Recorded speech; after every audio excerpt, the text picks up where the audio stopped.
ناظرین السلام علیکم. آپ کی محبتوں اور چاہتوں کے ساتھ لیاقت نواز ملک آج کے تبصرہ میں حاضر ہے. آج ہمارے مہمان مشہور کالم نگار اور T V anchor Javed Chaudhry صاحب ہیں. جاوید چودھری صاحب ایکسپریس ٹی وی میں ایک بہت بڑھیا پروگرام کرتے ہیں کل تک. آپ آج ان سے بات چیت کریں گے, ان کے تجزیے سنیں گے اور پاکستان کی موجودہ جو سیاسی صورتحال ہے ان سے رائے لیں گے. ہمارے ساتھ رہیے گا. شکریہ. جاوید چودھری صاحب السلام علیکم. جی وعلیکم السلام. آپ کا بہت بہت شکریہ ملک صاحب. سر بہت خوشی ہوئی, تھوڑی سی گھبراہٹ بھی ہوتی ہے. آپ جیسے کالم نگار کے ساتھ بیٹھ کے, صحافی کے ساتھ بیٹھ کے سوالات کرنے سے ڈر بھی لگتا ہے. میری شکل ایسی ہے ویسے کام نہیں, لیکن اس سے ہم کچھ سیکھیں گے بھی. اور آج ہمارے کو ہوسٹ ہیں جناب عتیق ملک صاحب, بیرسٹر ہیں. یہ بھی ہمارا ساتھ دیں گے کیونکہ اکیلے میں آپ کو قابو نہیں کر سکتا. آپ نے بات چیت کرنی ہے یا کشتی کرنی ہے میرے ساتھ؟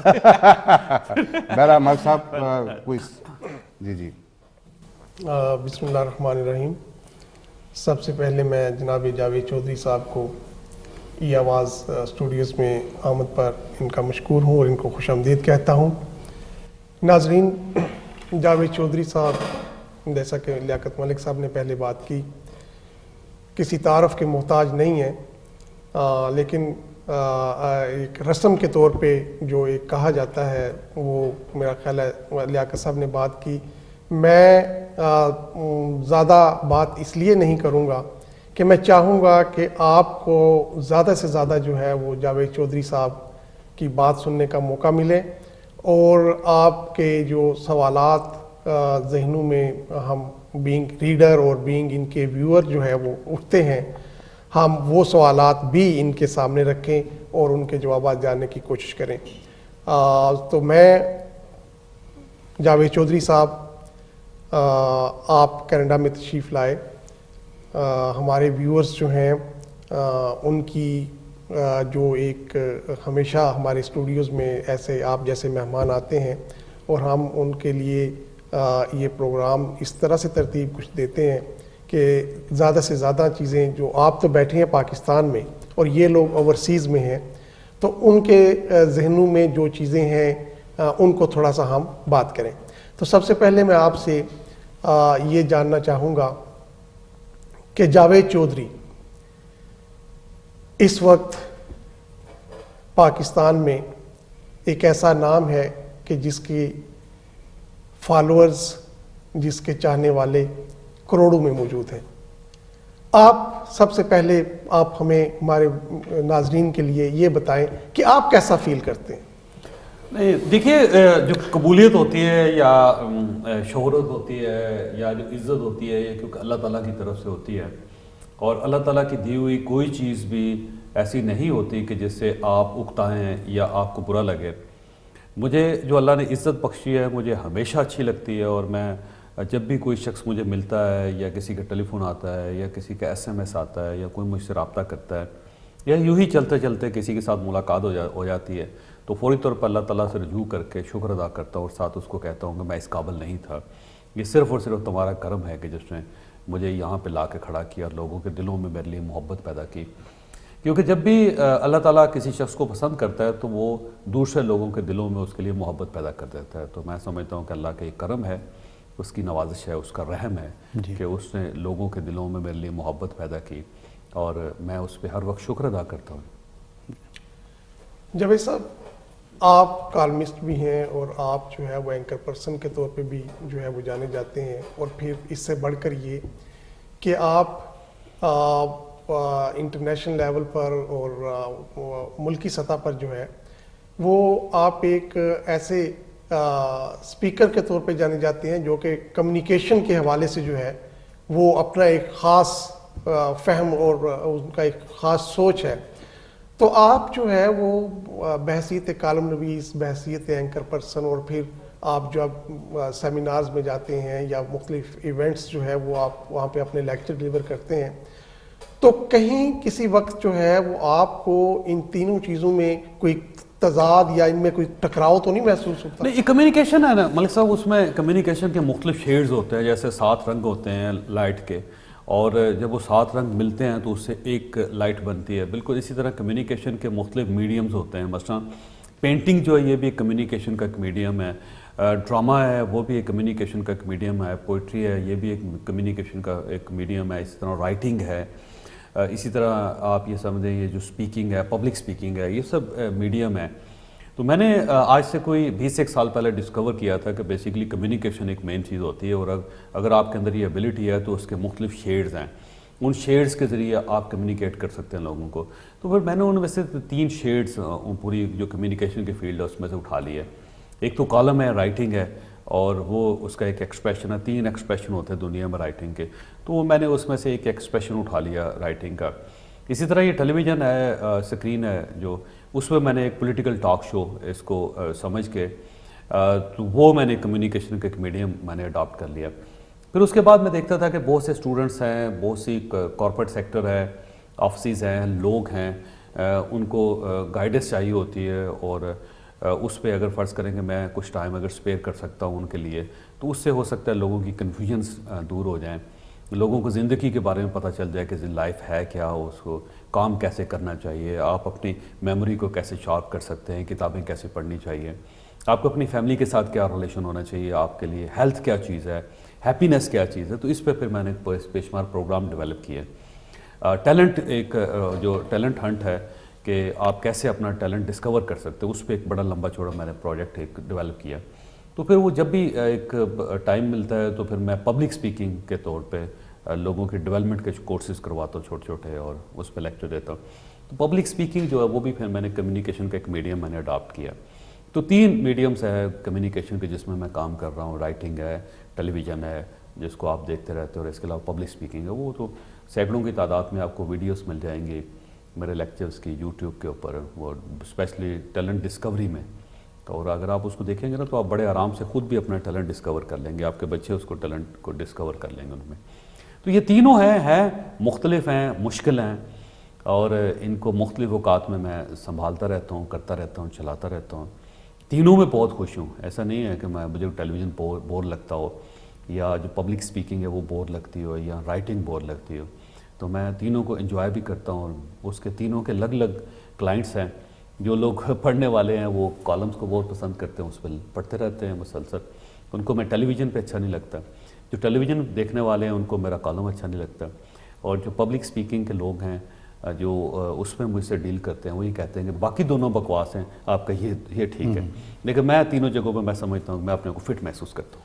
جاوید صاحب، یہاں پہ جب آپ یہ بات کر رہے تھے کہ آپ کو لوگ کالمسٹ کے حوالے سے اور دوسرے اینگلز میں جب ڈیفرنٹ دیکھتے ہیں، تو کچھ لوگ جو ہے وہ ناقدین میں سے بھی ہیں، اور کچھ جو ہے وہ آپ کو جو ہے وہ اس پہ فالو بھی کرتے ہیں.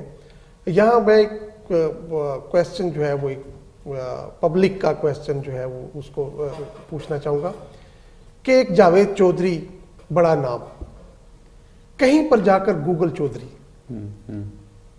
آپ اس پر کیا؟ گوگل چودھری کیا ہوتا ہے؟ آپ جیسے آپ کے جو رائٹنگ ہے اور آپ کی جو گفتگو ہوتی ہے، اگر میں ذاتی طور پر دیکھوں تو مجھے اس بات کا مکمل ادراک ہے کہ آپ کی اس میں مشقت اور آپ کی محنت اور عرق-ریزی آپ کی شامل ہوتی ہے، اور آپ بہت ساری چیزوں کو کھنگالنے کے بعد اس میں سے ایک چیز نکال کے دیتے ہیں. لیکن ایک طبقہ ایسا ہے کہ جو یہ رکھتا ہے کہ وہ کہتے ہیں جی کہ جاوید صاحب جو ہے گوگل استعمال کرتے ہیں. گوگل کی بیس گوگل پہ تو میں استعمال کرتا ہوں، اور کوئی شک نہیں. جو ہے گوگل تو میرا خیال آپ بھی کرتے ہوں گے. میرا نہیں خیال کہ کوئی آج کا کوئی شخص ہوگا جو گوگل کو آف کر سکے یا اپنے واٹس ایپ کو آف کر سکتے. آپ مجھے گوگل کے بجائے واٹس ایپ چودھری کہنا ہے، مجھے کوئی پرابلم نہیں ہے، کیونکہ لیٹسٹ ٹیکنالوجی ہے اور میں اس کو استعمال کرتا ہوں. فیس بک چودھری کہہ لیں مجھے آپ، مجھے کوئی پرابلم نہیں ہے. اس کی وجہ یہ کہ فیس بک ایک ٹول ہے انفارمیشن کا، اور جب بھی مجھے کوئی انفارمیشن چاہیے ہوگی تو میں گوگل کروں گا. جی میں کیوں نہ گوگل کروں؟ مثلا فرض کر لیجئے میں ملک عتیق صاحب کی ڈیٹ آف برتھ معلوم کرنا چاہتا ہوں اور میرے پاس ایک میڈیم ہے گوگل کا، تو میں فوری طور پر جاؤں گا، میں وہاں سے کنفرم کروں گا. البتہ یہ سوال کیا جا سکتا ہے کہ کہیں کوئی پائریٹڈ مٹیریل تو نہیں ہے جس کو میں ری شیپ کر کے استعمال کر رہا ہوں. تو وہ ریسرچ ایک بڑی زبردست ایک فنامنا ہے دنیا میں, اور بڑا ہی آسان ہے. آپ کوئی میرا ایک کالم اٹھا لیں, اٹھا کے اس کے بعد آپ گوگل کر لیں کیا وہ انفارمیشن کسی جگہ ٹیلی کرتی ہے, اور اگر ہوتی ہے تو پھر ڈیفینیٹلی میں مجرم ہوں, اور اگر وہ نہیں ہوتی تو پھر یہ ایک ازمپشن ہے, اور یہ وہی ازمپشن ہے جو کسی کے بارے میں کسی وقت بھی ہو سکتی ہے. یہ ذہن میں رکھیں کہ اب یہ جو ہے نا میں معذرت چاہتا ہوں, یہ جو جیل سازی ہوتی ہے اس کے اوپر گوگل کے اوپر, یا آپ اٹھا کے کسی جگہ سے آپ اس کو ری شیپ کر کے استعمال کر لیتے ہیں, تو یہ رائٹنگ میں نہیں ہو سکتا, ممکن نہیں ہے, کیونکہ یہ جو پائریسی کے قوانین ہیں پوری دنیا میں وہ بڑے اسٹرانگ ہیں. یہ ہو نہیں سکتا کہ آپ کسی اخبار میں لکھ رہے ہوں اور آپ نے کسی جگہ سے پوری انفارمیشن اٹھا کے کاپی کر کے اس اخبار میں آپ نے لگا دی ہو اور کسی نہ کسی جگہ آپ کے خلاف کیس نہ ہو رہا ہو. یہ ممکن نہیں ہے. اور اتنی لمبی جو ہے وہ سٹرگل میں آپ 26 سال سے میں مسلسل لکھ رہا ہوں, اور میں ہفتے میں 4 کالم لکھتا ہوں, مہینے میں 16 کالم لکھتا ہوں, سال کو ملٹیپلائی کر لیں, پھر 26 سال کو ملٹیپلائی کر لیں. یہ ہو نہیں سکتا کہ کوئی ایک کمرشل رائٹر ہو اور یا وہ ایک جرنلسٹ ہو اور وہ مسلسل لکھ رہا ہو, اور اس میں اگر کوئی ایسی چیزیں ہوں کہ جو اس نے کسی جگہ سے کاپی کی ہوں اور وہ دنیا سے بچ گئی ہوں, محفوظ ہو رہی ہے, اور اس پہ کوئی کیس نہ ہوا ہو. یہ ممکن نہیں ہے اب, کیونکہ آپ تو خود لائر ہے, آپ کو اندازہ ہے اس چیز کا. تو وہ بہت آسان ہے. اگر آپ یہ سمجھتے ہیں کسی جگہ پہ کوئی بھی شخص یہ محسوس کرتا ہے کہ میں پائریسی کر رہا ہوں, تو آسان ہے, وہ چیک کر لیں. Right, easy. بالکل. جاوید صاحب آپ کے ساتھ گفتگو کا سلسلہ آگے بڑھائیں گے, ملتے ہیں ایک چھوٹی سی بریک کے بعد. ناظرین بہت شکریہ, آپ ہمارے ساتھ رہے. ایک مرتبہ پھر جاوید چودھری صاحب کے ساتھ. چودھری صاحب, اب آتے ہیں سیاست پہ. آپ بہت بڑے کالم نگار ہیں, آپ صحافی ہیں. یہ جو پاکستان کے موجودہ سیاسی صورتحال ہے جس میں عمران خان صاحب کی حکومت بن چکی ہے اور ایک دھرنا بھی ہوا ہے, اور دھرنے پہ جس طریقے سے گورنمنٹ نے ہینڈل کیا ہے, آپ اس کے متعلق کیا کہتے ہیں؟ مس ہینڈلنگ ہوئی, آپ کا کیا خیال ہے, کیا ہوا اس میں؟ ہم آپ سے پوچھ رہے ہیں کہ آپ کیا سمجھتے ہیں؟ دیکھیے, اگر فرض کر لیجئے کہ گورنمنٹ باپ ہوتی ہے, فرض کر لیں کسی سوسائٹی میں, جیسے کہتے ہیں ملک ماں ہے اور حکومت باپ ہوتی ہے, جی جی, تو عوام بچے ہوتے ہیں ان کے. اگر تو آپ یہ سمجھتے ہیں کہ ایک باپ کو اپنے بچوں کو قتل کر دینا چاہیے, تو پھر میرا خیال ہے اسٹیٹ کو ان تمام لوگوں کے خلاف بڑا آپریشن کرنا چاہیے تھا جو سڑکوں پہ بیٹھے ہوئے تھے یا جنہوں نے پوری سوسائٹی کو ہاسٹیج بنا لیا 2-3 دن کے لیے. لیکن اگر آپ یہ سمجھتے ہیں کہ باپ ہے اور وہ بچے ہیں, تو اسٹیٹ کو پھر اسی طرح ڈیل کرنا چاہیے تھا جس طرح اسٹیٹ نے ان لوگوں کے ساتھ کیا. آپ نے ڈائلاگ کیا, ڈائلاگ کرنے کے بعد آپ نے ایک ایگریمنٹ کیا, ایگریمنٹ کرنے کے بعد آپ نے اپنا پورا ملک کھول لیا, تو میں سمجھتا ہوں بہت بڑی اچیومنٹ ہے یہ. لیکن آج پھر انہوں نے پکڑ دکڑ شروع کر دی ہے. آج پھر انہوں نے گورنمنٹ نے اور پھر وہ جو انہوں نے دھمکی دے دی ہے کہ وہ دوبارہ جو ہے وہ کریں گے. اب دیکھیے, اس میں سر جب بھی اس قسم کا ماب کسی جگہ کریٹ ہوتا ہے تو ماب کی سائیکالوجی ہے کہ اس میں سے بہت سے ایسے کرمنل ایلیمنٹس ہوتے ہیں جو ان میں شامل ہو جاتے ہیں, جو لوگوں کے گھروں میں چوریاں کرتے ہیں, جو لوگوں کے گھروں میں ڈکیتیاں کرتے ہیں, جو لوگوں کی گاڑیاں جلاتے ہیں. اب ضروری نہیں کہ وہ لوگ جو عاشق رسول تھے اور جو نبی صلی اللہ علیہ وسلم کا نام لے کے ناموس رسالت کے لیے سڑکوں پہ آئے, تو ان میں سارے لوگ جو ہیں وہ سارے ویسے ہوں. اس میں بے شمار کرمنل ایلیمنٹس جو ہیں نا وہ بھی شامل ہو گئے ہوں گے, جنہوں نے گاڑیاں توڑی لوگوں نے, جنہوں نے لوگوں کے املاک کو نقصان پہنچایا, جنہوں نے لوگوں کے گھروں کو, دکانوں کو لوٹا. اب اسٹیٹ جو ہے وہ جن لوگوں کے ساتھ ان کا معاہدہ ہوا, ٹھیک ہے, انہوں نے ان کو راستہ دے دیا کہ آپ گھر پہ چلے جائیں اور آپ کے تمام مطالبات جو ہیں وہ ہم نے مان لیے یا پھر ہم اس پہ کام کریں. لیکن اس کا مطلب یہ نہیں ہے کہ جو کرمنل ایلیمنٹس جنہوں نے اس کا فائدہ اٹھایا ان کو بھی اسٹیٹ چھوڑ دے. اسٹیٹ کو ان لوگوں کو پکڑنا چاہیے. تو اس میں سے جو میرا خیال ہے جو مجرم پیشہ لوگ ہوں گے جو اس قسم کے مواقع کا انتظار کرتے رہتے ہیں, ان کو اسٹیٹ کو گرفتار کرنا چاہیے. اسٹیٹ نے ان کو میرا خیال ہے گرفتار کرنا شروع کیا ہوگا. آپ کو یاد ہوگا کہ انگلینڈ کے اندر ایک پروٹیسٹ ہوا تھا بہت خوفناک, جس میں انہوں نے ہر چیز توڑ دی, لندن کے اندر, مانچسٹر کے اندر. آپ کو یاد ہوگا بڑا خوفناک قسم کا فنامنا تھا, جس میں اسی طرح اسٹیٹ نے سب کے ساتھ معاہدہ کیے اور اس کے بعد پھر انہوں نے جو CCTV کیمرے تھے ان میں سے لوگوں کو آئیڈینٹیفائی کیا, جو لوگ سڑکیں بلاک کی, جنہوں نے دکانیں توڑی, ان سب کو گرفتار کر کے انہوں نے ٹرائل کیا تھا. اور ٹرائل کے لیے وہ بڑا مثال دی جاتی ہے دنیا میں کہ ان ججز جو تھے وہ بسیز میں بیٹھ کے وہ سڑکوں پہ بیٹھ کے ججز جو عدالت لگاتے تھے, لوگوں کو 200 لوگوں کو لے کے آتے تھے سامنے, ان کو آئیڈینٹیفائی کرتے تھے اور وہیں سزا دے دیتے تھے. نہیں لیکن چوہدری صاحب دیکھیں, کوئی اس حرج نہیں ہے میرا خیال ہے. نہیں وہ بھی دیکھیں چوہدری صاحب, لیکن دیکھیں اب جب پالیٹیشین جو ہے نا جی پاکستان کا, وہ صاف ٹارگٹ ہے. وہ کوئی بات کرتا ہے تو اس پہ غداری کا الزام بھی لگتا ہے, اس پہ بغاوت کا الزام بھی لگتا ہے. سر الزام لگتا ہے نا, آج تک ویسے بغاوت میں اور غداری میں ہم نے سزا کسی کو نہیں دی. نہیں لیکن الزام تو لگتے رہتے, الزام تو کسی کے اوپر کچھ بھی لگ سکتا ہے. لیکن چوہدری صاحب جو الفاظ جو ہے خادم رضوی صاحب نے جو باتیں کی جوڈیشری کے خلاف, آپ سیاستدان کو ہتھکڑی لگا کے لے آتے ہیں کہ آپ نے جوڈیشری کے خلاف جو ہے آپ نے بڑی غلط باتیں کی ہیں, تو اس پہ سو موٹو ایکشن نہیں لیا جاتا. دیکھیے سر, 2 ٹائپ کے لوگ ہوتے ہیں نا, بلکہ 3 ٹائپ کے لوگ ہوتے ہیں دنیا میں. ایک ہوتا ہے بڑا سوفسٹیکیٹڈ, بڑا زبردست قسم کا پڑھا لکھا, جیسے آپ ہیں ماشاءاللہ, سمجھدار, مہذب. آپ اگر تھوڑی سی بھی لوز ٹاک کریں گے تو لوگوں کو برا لگے گا. اس کے بعد ایک دوسری کیٹیگری ہوتی ہے کہ جو نہ مہذب ہوتی ہے نہ وہ کروڈ ہوتی ہے, وہ ایک میڈیم ہوتا ہے, مڈل کلاس جس کو کہتے ہیں. مڈل کلاس اگر فرض کر لیجئے وہ لوز ٹاک کرتا بھی ہے تو ہم کہتے ہیں گنجائش دیں تھوڑی سی, یار ڈیولپ کر رہا ہے. اور اگر وہ تہذیب اور شائستگی کا مظاہرہ کرتا ہے تو ہم کہتے ہیں ٹھیک ہے, لرن کر رہا ہے, آگے جا رہا ہے. اور ایک کروڈ فارم ہوتی ہے لوگوں کی کہ جو ایسے لوگ ہوتے ہیں جس کو ٹپسی آپ کہتے ہیں, وہ سڑکوں پہ پھر رہے ہیں آگے پیچھے. وہ جب اس قسم کی کوئی بھی حرکت کرے, وہ تھوک دے, چیز توڑ دے, یا آپ کے ساتھ کوئی واہیات قسم کی گفتگو کر رہا تو آپ اس کو مائنڈ نہیں کرتے. آپ یہ کہتے ہیں کہ یہ اب اس کیٹیگری میں نہیں ہے. پولیٹیشین جو ہوتے ہیں وہ پہلی کیٹیگری میں آتے ہیں. ہم یہ سمجھتے ہیں کہ ہم نے بیسٹ آدمی کو چوز کر کے اپنے علاقے سے 1 لاکھ لوگوں نے ووٹ دے کے اس کو بھیجا ہے, اور وہ زبردست قسم کا آدمی ہے. وہ اس کو انٹلیکچولی بڑا زبردست ہونا چاہیے, اس کو مورلی بڑا زبردست ہونا چاہیے, وہ اس کو سوشلی بڑا زبردست ہونا چاہیے. لہٰذا جب یہ پولیٹیشین جب بات کرتا ہے تو ہمیشہ لوگ مائنڈ کرتے ہیں, لوگ برا کہتے ہیں اس کو. وہ بالکل اسی طرح جیسے آپ کہیں گے تو لوگوں کو برا محسوس ہوگا. لہٰذا پولیٹیشین کے منہ سے اگر کوئی غلط بات نکلے تو لوگوں کو اس کا محاسبہ کرنا چاہیے, کیونکہ ہم اس کو بڑا مہذب سمجھ رہے ہیں. لیکن اس کے بعد جتنے بھی لوگ ہیں, 2nd کیٹیگری کے, 3rd کیٹیگری کے لوگ ہیں, ان کو میرا خیال ہے پوری دنیا جو ہے وہ تھوڑی سی گنجائش دیتی ہے. آپ دیکھ لیجئے ٹرمپ کے منہ سے نکلے گی جب ایک بات تو پورا امریکہ مائنڈ کرے گا, لوگ اس کی بلی کریں گے, لوگ اس کو روکیں گے, لوگ اس کے خلاف بات کریں گے. لیکن اگر آپ کانگریس میں آپ چلے جائیں کیپٹل ہل پہ, وہاں پہ لوگ کھڑے ہو کے مذہب کے خلاف تقریریں کر رہے ہیں, وہاں لوگ پوری پارلیمنٹ کے خلاف تقریریں کر رہے ہیں, پورے امریکن سسٹم کے خلاف تقریریں کر رہے ہیں, لیکن کوئی شخص اس کی طرف ان کو غور سے نہیں دیکھتا. اس طرح ہائیڈ پارک کے اندر چلے جائیں, وہاں پہ لوگ تقریریں کر رہے ہیں, کیونکہ لوگ یہ سمجھتے ہیں کہ یہ میٹر نہیں کرتے, ٹرمپ میٹر کرتا ہے ہمارے لیے, یا پھر ٹونی بلیئر جو ہوگا وہ میٹر کرے گا ہمارے لیے, عمران خان جو ہوگا وہ ہمارے لیے میٹر کرے گا. لیکن کو کھلا تو نہیں چھوڑا جا سکتا نا, جو مرضی سیاستدان جو ہے وہ جب بھی کرے گا تو لوگ اس کو مائنڈ کریں گے, اس کا محاسبہ کریں گے, لیکن اس کے بعد جو بھی بات کرے گا لوگ اس کو گنجائش دیں گے. آپ اگر یہ سمجھتے ہیں کہ ہماری سوسائٹی کے اندر لوگ گفتگو کرتے ہیں اور ان کا محاسبہ نہیں ہوتا, وہ ججز کو گالیاں دے دیتے ہیں, یا وہ پارلیمنٹ کو برا بھلا کہنا شروع کر دیتے ہیں, یا وہ لوگوں کے قائد کے اوپر بات کرنا شروع کر دیتے ہیں, تو ان کو پکڑا کیوں نہیں جا رہا؟ پکڑا صرف مہذب آدمی جائے گا جس سے لوگوں کو ایکسپیکٹیشن. دیکھیں مہذب تو چوہدری صاحب آپ بھی کافی عرصے سے آپ صحافت کر رہے ہیں, اب تو مہذب جو ہے طریقہ کار وہ سیاستدانوں میں بھی نہیں رہا.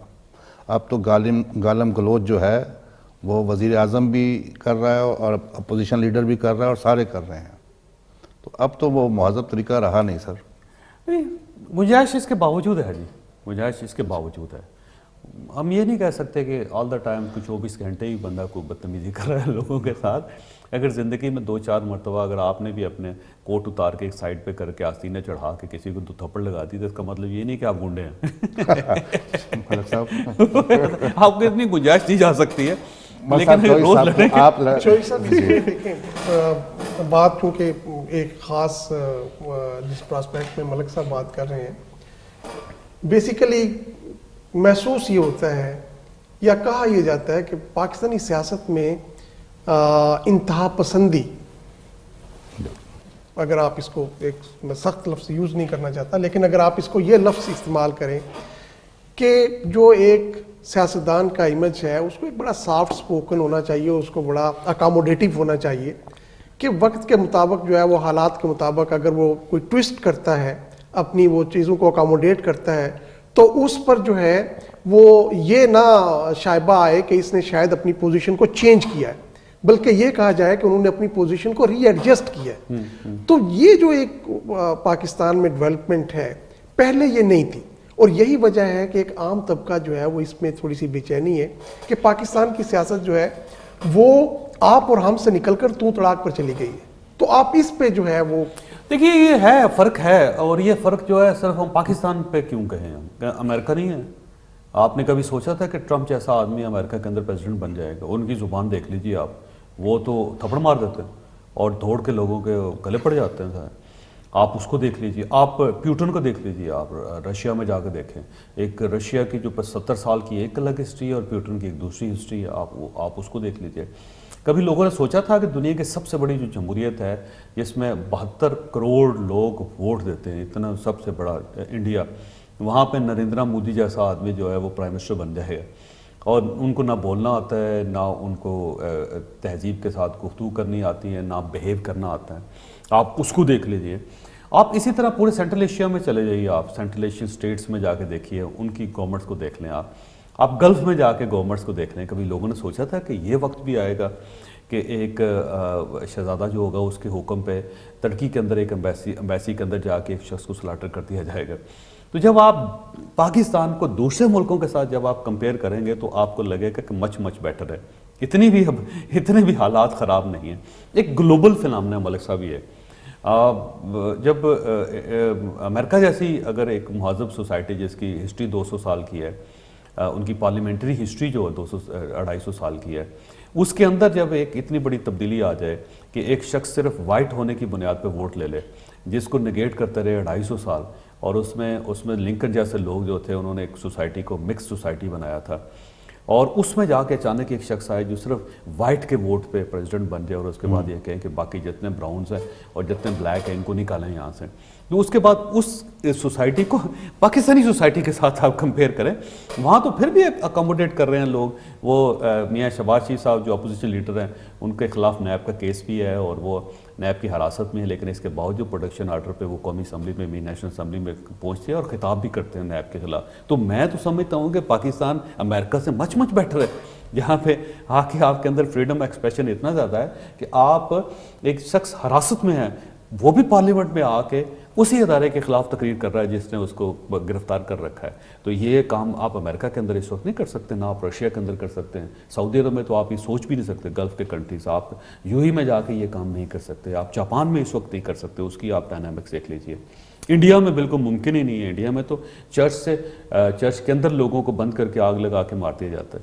تو سر پاکستان از اے مچ بیٹر سر, اگر آپ کمپیئر کریں گے پوری آل اوور دا ورلڈ دنیا کے ساتھ. آپ تو بریک پہ جانے سے پہلے میں جو ہے وہ اسی آپ کی بات کو جو ہے وہ آگے بڑھاؤں گا اور ایک سوال چھوڑتا جاؤں گا, جبکہ ہم بریک پہ جانے کے بعد جو ہے وہ اس پہ ڈسکس کریں گے کہ پاکستان کے اندر اس وقت جو ہے ایک سوچ محسوس کی جاتی ہے, اور وہ سوچ یہ ہے کہ آپ جو ہے وہ کچھ ایسی چیزیں جن میں پاکستان کے میں جس پہ بات کرنا جو ہے وہ انتہائی مشکل ہے, لیکن اب ان چیزوں کو شاید ری وزٹ کیے جانے کی کہیں نہ کہیں کوئی پالیسی جو ہے وہ ڈسکس ہے, جس میں آپ جو ہے وہ اسرائیل کے ساتھ کھڑے ہونے کے لیے بھی تیار دکھائی دے رہے ہیں, یا ان کمیونٹیز کو جن کو آپ جو ہے وہ ایک نان مسلم کا لیبل لگا چکے ہیں, اور شاید آپ اس پہ بھی کسی طرح کی بات ہو رہی ہے.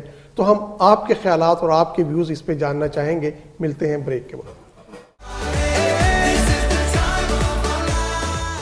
ناظرین بہت شکریہ, آپ ہمارے ساتھ رہے. ایک مرتبہ پھر جاوید چودھری صاحب کے ساتھ. چودھری صاحب, ملک صاحب نے سوال کیا تھا آپ پہ, کوئی سوال چھوڑ کے گئے تھے. انہوں نے ایک تو اسرائیل کے بارے میں آپ نے سوال کیا ہے کہ کیا پاکستان کو اپنی پالیسی اسرائیل پر ری وزٹ کرنی چاہیے, جو میں انڈرسٹینڈ کر سکا آپ کے سوال سے. دیکھیے اس کی بیک گراؤنڈ, دو بیک گراؤنڈس ہیں اسرائیل اور پاکستان کے درمیان. جو ایک اختلاف ہے یا ریلیشن کی کمی ہے, اس کی پہلی وجہ تو یہ ہے کہ یہ پہلی جیوش اسٹیٹ ہے اور مسلمان اس جیوش اسٹیٹ کو نہیں مانتے. اور آپ کے لیے شاید یہ خبر ہوگی کہ 80% جوش بھی جوش اسٹیٹ کو نہیں مانتے. ان کا خیال یہ ہے کہ یہ آرٹیفیشل اسٹیٹ ہے, اور اللہ تعالیٰ نے اپنی کسی کتاب میں یہ نہیں کہا تھا کہ بنی اسرائیل اپنی ایک اسٹیٹ بنائے گا. لہٰذا وہ اس کو حرام سمجھتے ہیں, اور وہاں اندر ایک موومنٹ ہے ان کے خلاف کہ ہم نے یہ آرٹیفیشل کریٹ کی اور اس وجہ سے ہمارے اوپر عذاب طاری ہوا ہے. ایک تو ایمان ہے, دوسرا یہ ہے کہ ہم نے جو عرب کنٹریز ہیں ان کی محبت میں ہم نے یہ فیصلہ کیا تھا کہ ایک جو دوسری جنگ عظیم کے بعد انہوں نے ایک آرٹیفیشل اسٹیٹ کریٹ کی اور اربوں کی سرزمین چھین کے اس میں سیریا کا کو بہت بڑا پارٹ ہے، اس میں جارڈن کا بہت بڑا پارٹ ہے، اس کے اندر مصر کا بہت بڑا حصہ ہے، اس میں لیبنان کا بہت بڑا حصہ ہے، ان سب کو کاٹ کے سعودی عرب کا ایک حصہ ہے، ان سب کو کاٹ کے آرٹیفیشلی جو سپر پاورز ہیں انہوں نے ایک ملک کریٹ کیا۔ اب کیونکہ سارے عرب لڑ رہے تھے اسرائیل کے خلاف، اور ہم ظاہر جو عرب ہیں ان کے ساتھ ہمارے دوستانہ تعلقات بھی ہیں، ہمارے ایک مذہبی ریلیشن بھی ان کے ساتھ، تو ہم نے عربوں کی محبت میں یہ فیصلہ کیا تھا کہ ہم اسرائیل کو تسلیم نہیں کریں گے۔ گو اس وقت آدھے سے زیادہ عرب اس اسٹیٹ کو تسلیم کر چکے ہیں، قطر کے اندر ان کی سفارت خانہ بن چکا ہے، لیبیا کے اندر ریلیشنز کریٹ ہو رہے ہیں، ٹرکی جو ہے ان کے اندر سفارت خانہ ہے یہاں اسرائیل کا باقاعدہ، سعودیز جو ہیں وہ ان کے ساتھ اپنے ریلیشنز کو ری وزٹ کر رہے ہیں۔ لیکن اسٹیٹس جو ہوتی ہیں ان کی پالیسی ہمیشہ اس کی کوئی نہ کوئی وجہ ہوتی ہے۔ اب انڈیا ہمارا ایک دشمن کنٹری ہے، ہم اس کو 70 سال سے ایک دشمن ملک سمجھتے ہیں، لیکن سوال یہ کہ کیا یہ دشمنی فار ایور ہے؟ کیا ہم اگلے 400 سال تک دشمن رہیں گے؟ ہو سکتا ہے ڈائنامکس چینج ہو جائیں، کل کا سورج جب طلوع ہو تو ہو سکتا ہے انڈیا کے ساتھ ہمارے ریلیشنز بالکل زبردست ہو جائیں، اور کلکتہ سے ایک آدمی اپنی گاڑی پہ بیٹھ کے لاہور ناشتہ کر کے اور اس کے بعد کراچی سے ہوتا ہوا بمبے واپس چلا جائے، ایک وقت یہ بھی آ سکتا ہے، لیکن ہمیں اس وقت کا انتظار کرنا پڑے گا۔ اسرائیل اور پاکستان کا ریلیشن میرا خیال ہے اس پہ ہمیں جو عرب کنٹریز ہیں ان کو فالو کرنا پڑے گا۔ اگر تو عرب ان کے ساتھ اپنے تعلقات ٹھیک کر لیتے ہیں اور وہ ڈکلیئر کر دیتے ہیں کہ یہ اسٹیٹ ہے، ہم اس کو مان رہے ہیں اور ہمارے ان کے ساتھ ایک برادرانہ ریلیشنز ہے، تو پھر میرا خیال ہے پاکستان جیسے ملکوں کو بھی اپنی پالیسی ریوزٹ کرنی چاہیے۔ لیکن اگر وہ ملک نہیں مانتے اس کو، تو پھر میرا خیال ہے ہمیں جو ایک اسلامی محبت ہے یا اسلامی ملکوں کے ساتھ جو ہمارے تعلقات ہیں اس کو فالو کرنا چاہیے۔